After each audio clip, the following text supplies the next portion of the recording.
Hello नमस्कार। हमारे YouTube channel में आपका स्वागत है। आदित्य के साथ बने रहिए। मैं आपको आज बताने जा रहा हूँ रजिस्टर कितने प्रकार के। रजिस्टर टोटल 12 प्रकार के होते हैं। आज हम आपको टोटल विस्तार से बताएंगे कि रजिस्टर में क्या क्या कौन सा रजिस्टर कैसे एंट्री होता है, किस टाइप का रजिस्टर होता है, क्या क्या कॉलम होता है। आपको पूरी फुल डिटेल आपको बताएंगे। आप उस चीज़ के देखिएगा। आप हमारे वीडियो को लाइक और सब्सक्राइब जरूर कीजिएगा। फुल वीडियो देखिए। आप लोग हमारे चैनल को सब्सक्राइब जरूर कीजिएगा। तो आइए हम आपको बताने जाने हैं कि सबसे पहले ये हमारा रजिस्टर कौन सा आता है। तो सबसे पहले हमारा रजिस्टर आता है इनकमिंग रजिस्टर आता है। Incoming register inward material register होता है, जो इनकमिंग रजिस्टर होता है। तो इनकमिंग मटेरियल रजिस्टर में क्या होता है कि कोई भी वस्तु, कोई भी सामान, कोई भी मटेरियल अगर आवागमन जैसे बाहरी कहीं से दूसरी जगह से हमारे अगर कंपनी में आ रहा है तो वो इनवर्ड मटेरियल में एंट्री होता है। तो उसका प्रोसीजर कैसे होता है, जैसे कोई मान लीजिए कि होता है 50,000 से कम मटेरियल होता है, कोई 50,000 से ज़्यादा होता है। तो 50,000 से ज़्यादा अगर कोई मटेरियल, जैसे कोई मटेरियल है 50,000 अमाउंट से ज़्यादा, तो उसके साथ ईवे बिल कंपल्सरी ज़रूरी है। ये चीज़ ध्यान देना, कंपल्सरी ज़रूरी है कि ईवे बिल चाहिए। 50,000 से ज़्यादा कोई बिलिंग रहता है तो आपको ईवे बिल चाहिए। तो आप इस चीज़ को देख सकते हैं। सबसे पहले आपको कोई मटेरियल आता है तो सबसे पहले आप जिस कंपनी में काम करें उस कंपनी के तहत अगर कोई आपके पास ड्राइवर आता है तो वहाँ पे जब ड्राइवर आपके पास पेपर लेके आएगा तो आप उसको चेक करना है कि पेपर लेके कि हमारे कंपनी का है कि नहीं है। जिस कंपनी में आप काम कर रहे हैं उस कंपनी का है कि नहीं। अगर कंपनी का है तो अपने स्टोर मैनेजर से या अपने कंसर्न जो उसको मटेरियल को मंगवाया है उनसे एक बार आपको बात करना है कि सर ये मटेरियल आया है, आप मंगवाए हैं कि ये कंपनी का, ये अपने कंपनी का है, इसको क्या करना है। वो आपको बताएंगे कि ठीक है इसको रिसीव कर लो, उसको अंदर गाड़ी ले लो। तो तभी जाके अपने जो भी कंपनी का मटेरियल होगा उसको रिसीव करना है। तो अंदर जब हम एंट्री करेंगे, जब एंट्री मटेरियल हमारा एंट्री होगा तो उस टाइम आपको एक सिक्योरिटी गार्ड हमारा वहाँ पे रहना ज़रूरी होता है कि जो मटेरियल आएगा, मटेरियल अगर मान लो 10 क्वांटिटी है तो 10 क्वांटिटी का प्रॉपर कलर उसको चेक करना और उसके बाद उसको प्रॉपर्ली तरीके से चेक करना। अगर एक मान लो 10 आइटम है, 10 आइटम में से अगर 9 आइटम आया है, एक आइटम नहीं आया है, तो उसको बेसिक तुरंत उस स्टोर मैनेजर को बताना है कि हाँ ये 10 आइटम से एक आइटम पेंडिंग है, क्या करना है सर। तो कभी अपने ऊपर नहीं लेना है। कभी भी कोई भी अगर छोटी सी छोटी बात हो, बड़ी सी बड़ी बात हो, तुरंत अपने सीनियर को बताना है, ताकि इस चीज़ के लिए कि आपको पता रहे कि कोई मटेरियल आता है तो आपको पता रहे कि ये मटेरियल आया हुआ है तो ये मटेरियल किस वेंडर का है, किस कंपनी के थ्रू आया हुआ है, कौन मंगवाया है, कौन स्टोर मैनेजर में कौन हमारा है। तो आपको कंफर्म होना चाहिए, कंफर्मेशन होना चाहिए। अगर नहीं कंफर्मेशन है तो आप कभी मटेरियल रिसीव नहीं कर सकते हो। और कभी भी अगर कोई मटेरियल आता है तो अपने आप उसको हैंडलिंग नहीं करना चाहिए।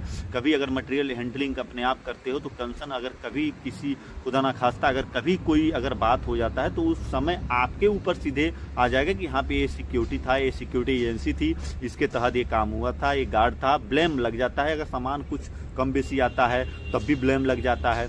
तो कभी भी ये चीज़ ध्यान देना, कभी भी मटेरियल आता है तो आपको ये चीज़ ध्यान देना कि पहले अपने कंसर्न को इन्फॉर्म करना है, बाकी अपने स्टोर मैनेजर को, उसके बाद इन्फॉर्म करना है सिक्योरिटी सुपरवाइज़र को, फिर सिक्योरिटी एसओ को, फिर ऐसे स्टेप बाय स्टेप इनको इन्फॉर्म करना है कि ये सर आ गया है मटेरियल, इसको यहाँ पे रखवाना है, एक अभी इनसे बात हुआ है।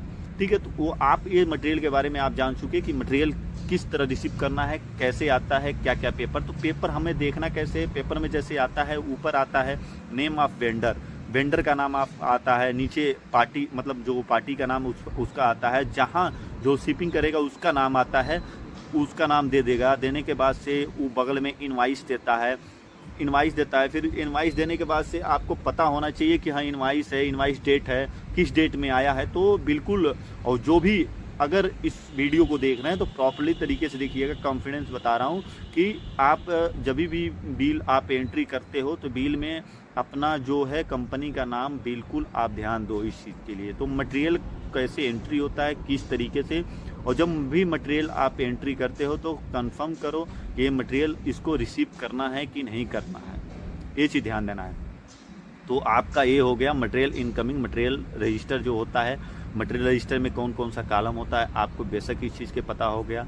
उसके बाद आता है आपका outward register, outward material register. तो आउटवर्ड मटेरियल में क्या होता है कि कोई भी सामान कंपनी का, जो कंपनी का सामान होता है, अगर कोई भी कंपनी का सामान अगर यहाँ से हम दूसरे जगह भेजते हैं तो हमारा आउटवर्ड में एंट्री होता है। कैसे एंट्री होता है, कैसे मटेरियल बनता है, जो भी अगर स्टोर मैनेजर रहता है, जो भी हमारे स्टोर मैनेजर कंपनी के रहते हैं, वो क्या करते हैं, जो भी मटेरियल अगर भेजते हैं यहाँ से आउटवर्ड पे, तो वो बेशक उस पेपर पे आपको देंगे कि जो मटेरियल इनवाइस के साथ आपका रहेगा, और उस पर बिल्कुल कंपनी का नाम रहेगा, जिस कंपनी में जा रहा है उस कंपनी का नाम रहेगा, उस पर इनवाइस नंबर रहेगा, डेट रहेगा, इनवाइस डेट रहेगा, उनका सिग्नेचर रहेगा, स्टैंप रहेगा स्टोर का। फिर तभी अपने इन आउटवर्ड रजिस्टर में आपको उसको एंट्री करना है और बाकी स्टैंप लगाना है, सिग्नेचर करना है। फिर मटेरियल को हमें चेक करना है कि मटेरियल कितना है, उसके बाद ही उसको आउट करना है। अगर मटेरियल मान लो कि आप उसमें क्वांटिटी 10 है और क्वांटिटी हम 11 भेज रहे हैं, तो फंस जाएंगे कौन, सिक्योरिटी वाले। तो सिक्योरिटी कभी इस चीज़ पे गौर करे और ध्यान दे कि कभी मटेरियल जितना पेपर में लिखा है उतना ही क्वांटिटी जाना चाहिए बाहर, उतना ही जाना चाहिए। अगर एक्स्ट्रा जाता है तो किसके ऊपर आ जाएगा, सिक्योरिटी के ऊपर, स्टोर मैनेजर के ऊपर नहीं आएगा, सिक्योरिटी के ऊपर आएगा। वो सब कंपनी वाले क्या बोलेंगे लोग कि सिक्योरिटी भाई गलती की है। तो इस चीज़ को ध्यान देते रहिए आप लोग।